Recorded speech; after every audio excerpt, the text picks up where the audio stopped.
We have competitions like Top Gun, like the Scale Masters, and we also have something called Red Flag. And this is a formation flying contest with giant scale model airplanes. We have General Ray Johns and Ken McSpadden, currently the Red Flag champion of the world. Thank you so much for being here today. So we're here to talk about formation flying. This is a champion in formation flying and models.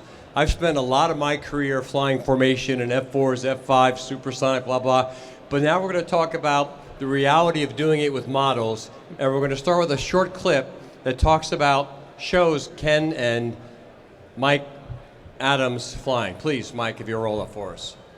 So this is the very highest end of, I'll say, RC competition in formation.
What I want to do is kind of ask Ken first, what techniques, how do you get to this level of competency flying RC formation?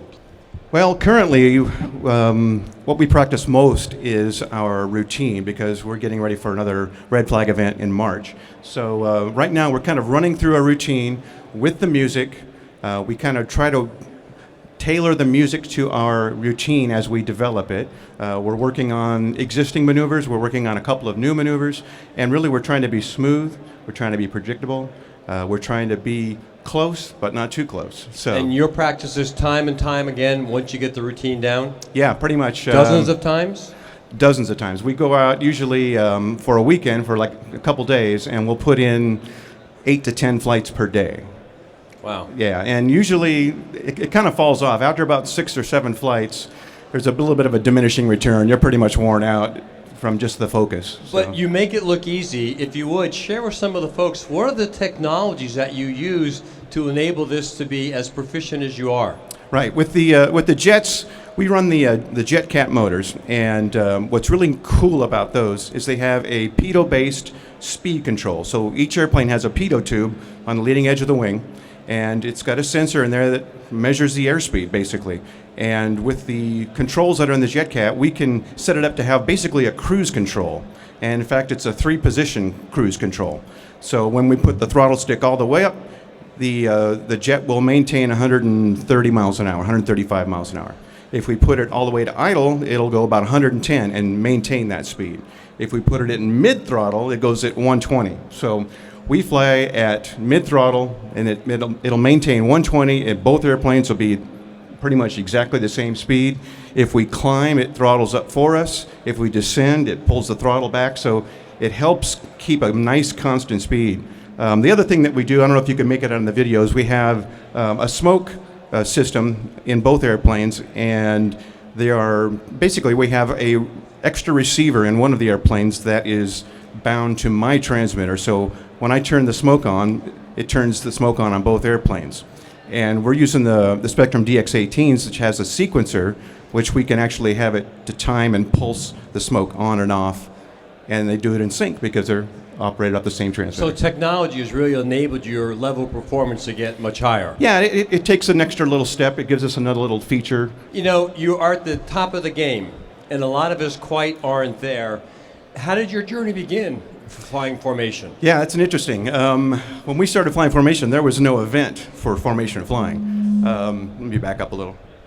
So what was kind of neat is Mike's dad, Cliff, always wanted to do a formation show, kind of like we used to see the Christian Eagles do or the Ray-Ban Red Devils. And so it was his idea, let's do that with an RC airplane. So we had 3 quarter scale, not quarter scale, they were about 80-inch Sukhois.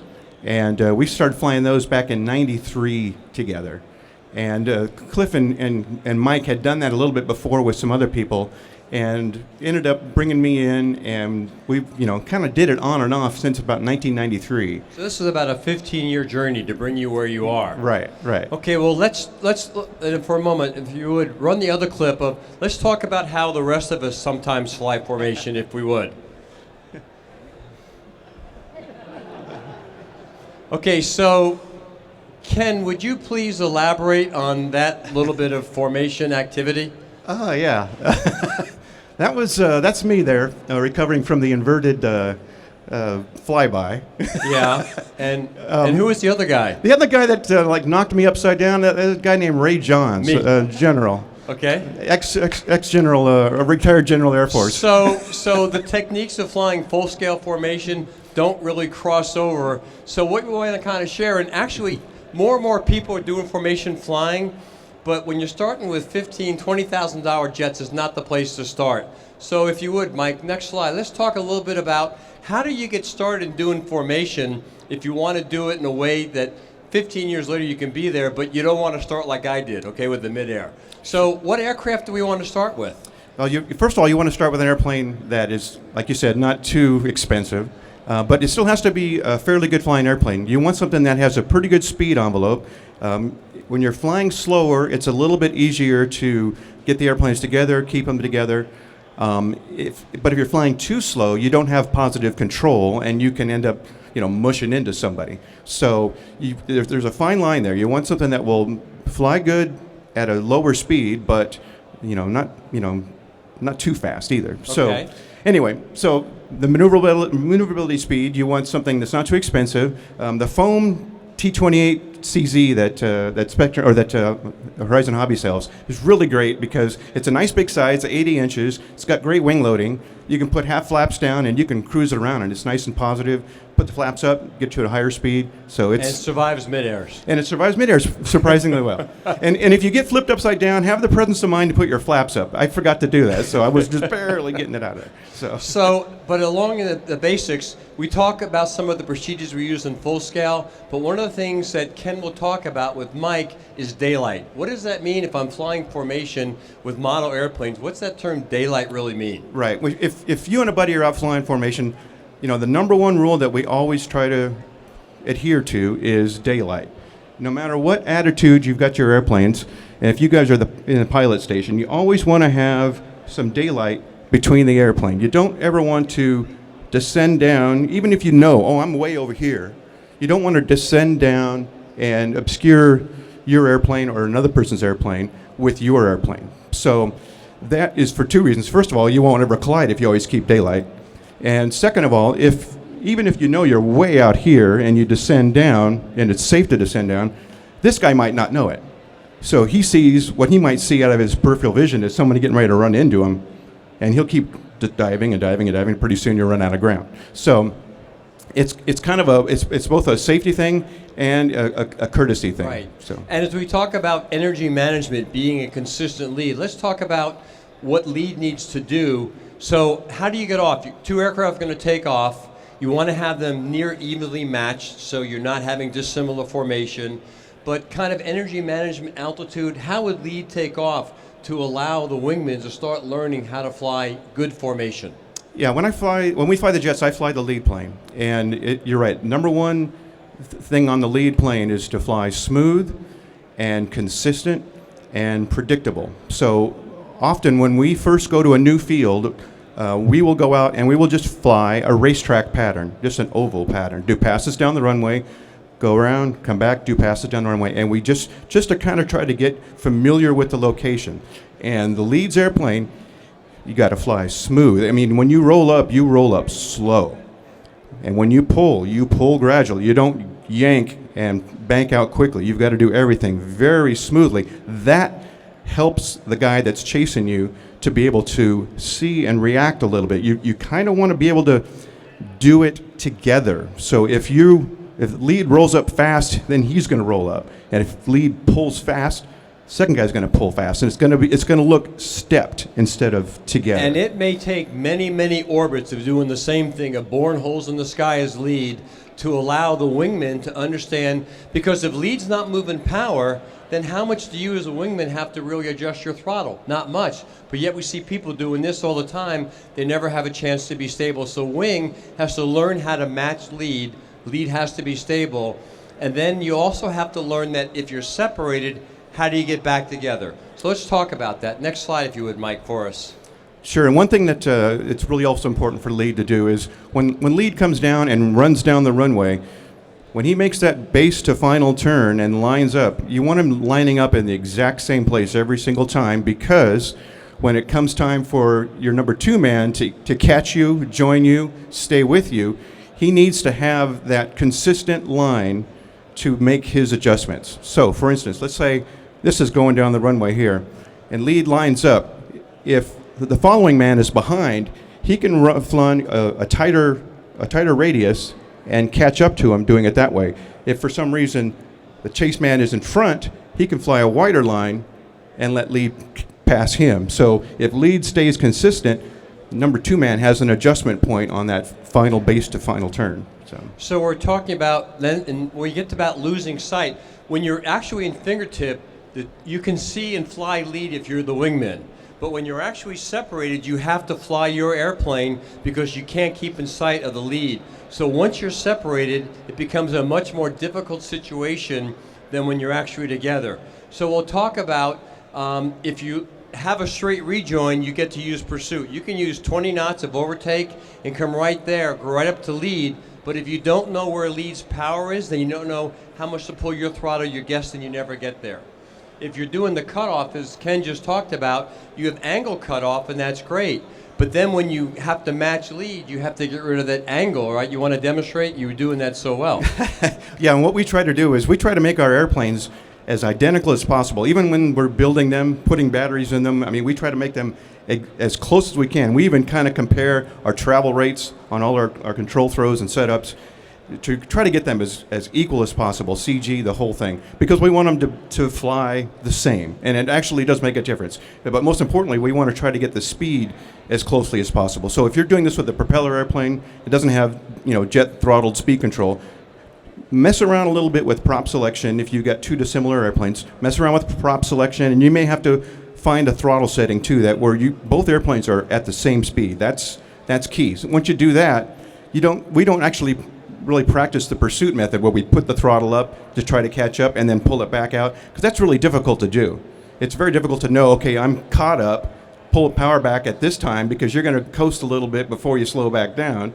So that's a little tricky to do. It's easy to have a constant speed and do it. As far as the cutoff goes, what we typically do is if you're running a racetrack pattern, we use the size of the airplanes to help judge where we're at. So if Mike is right with me and we're flying together, as we roll up to come down to the base to final, our airplanes will look the same size.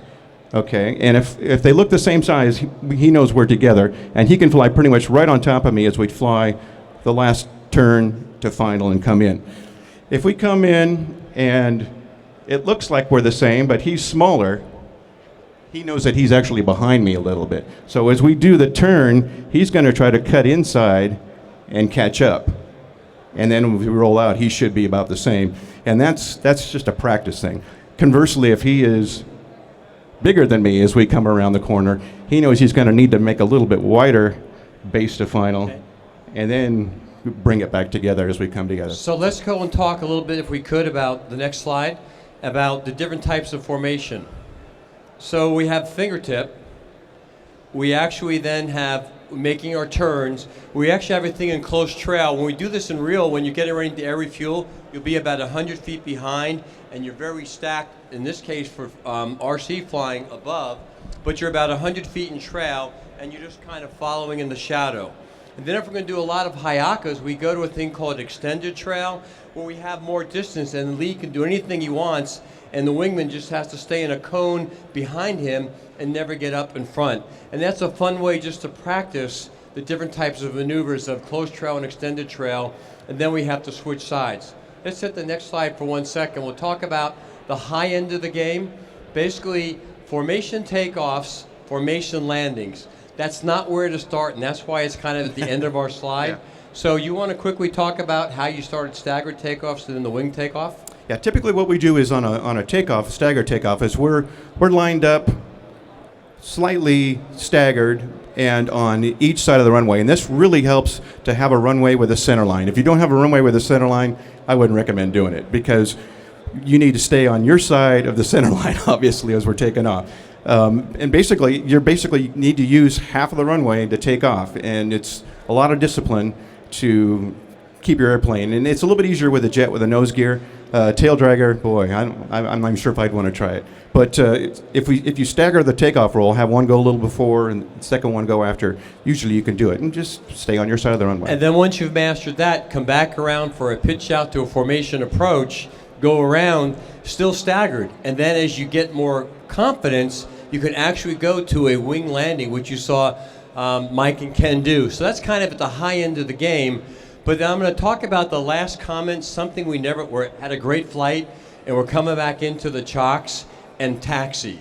I've seen more formation accidents with aircraft taxiing into each other than I have in mid-airs. So we tend to forget that simple part of it, but we're all pumped up, and you have some similar stories in that regard. Yeah, the very last time we went flying, we actually put 3 jets up together, and as we were taxiing out to take off, I ran into the guy that was in front of me. So even at the very best, so that taxiing thing, often ignored, but what we want to do is kind of develop a syllabus of how can you go from where you are to where do you want to get, and so we're developing that formation syllabus to kind of help, and we'll offer it to those, and Ken will be around if you want to talk with them. So thank you, Ken, for being, and you and Mike. I would Adams. recommend if you've got a buddy that you always go flying with, you got to give it a try. Take it slow, take it easy at first. Stay a little bit behind, stay a little bit higher. Once you get started, I'll warn you right now, once you get started doing it, you're not going to want to do and go fly by yourself. So anyway, thank you very much. Thank you so very much.